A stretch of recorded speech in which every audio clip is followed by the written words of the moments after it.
Mabo Kabalen. Kumusta kayo po? My name is Louie and welcome to Where in Pampanga, where we help businesses promote their products and services to our Where in Pampanga community. For today's vlog, we would like to thank Sunshine's Best for sending us some throwback goodies, no?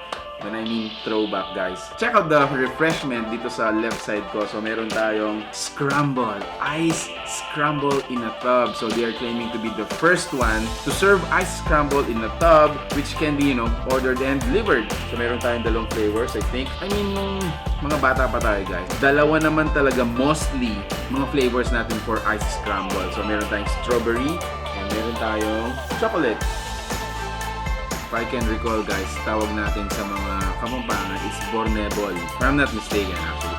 So, other food coming from Sunshine's Best. Meron pa tayong dito mga barbecue meat, no?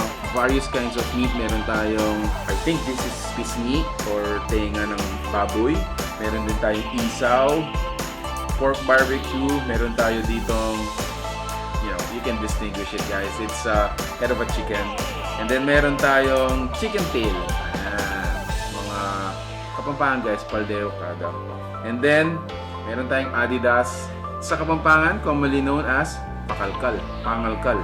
Of course, yung mga barbecue natin, it comes with suka na sausawan and the barbecue sausawan. And then lastly, for our another throwback is yung mga native kakanin. So, meron po silang dito. Sa Kapampangan, tawag namin dito ay kalamin nasi, commonly known as rice cake in English. First thing that we're gonna do is we're gonna create our ice scramble. Wow! And we're gonna create this one. So, samahan niyo ako.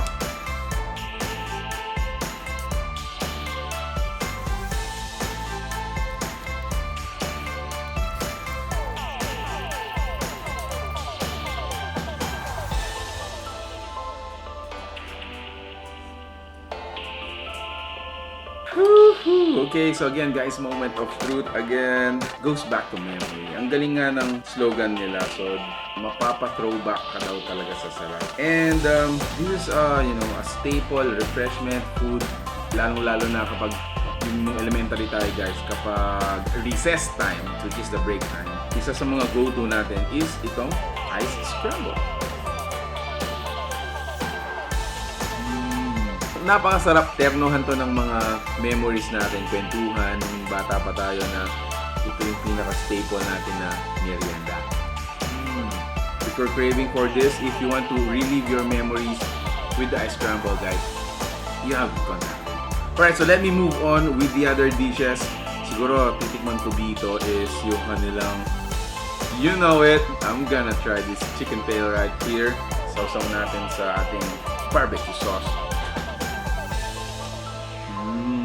So right after barbecue sauce, tikman naman natin yung kanilang suka with onion and garlic. Oh wow, such a wide variety of meat dishes. I mean meat barbecue. Ang lakas maka-street food ng mga ganitong pagkain, guys. So let me taste this one. Ang lakas maka-throwback nga ng mga pagkain ganito. Anyway, so lastly to taste, I wanna have a spoonful of this kakanin. I love kakanin, guys, and I'm really advocate of showcasing this kind of food sa mga Kapampangan, sa mga Filipino, as well as sa mga dayuhan din na gustong makatikim ng ating mga native na pagkain. Wow! Pumapantay siya sa mga commercialized kakanin. Oh, wow! Wow, there you have it, guys. If you like the food that you saw in this video, I'm gonna share this with my family, with my kids as well, para makwentuhan ko naman sila kung ano yung mga storya namin while we were, enjoying this kind of food, as well as you guys. If you like the food that you saw in this video, please give it a thumbs up, share it with your friends, and let's support local, guys. Supportahan natin yung mga gustong mag-start ng mga ganitong klaseng businesses, and let's all enjoy these kinds of simple food, pero malaman sa istorya. So, thank you for watching Where in Pampanga. I hope to see you on the next one. See you there. Bye-bye.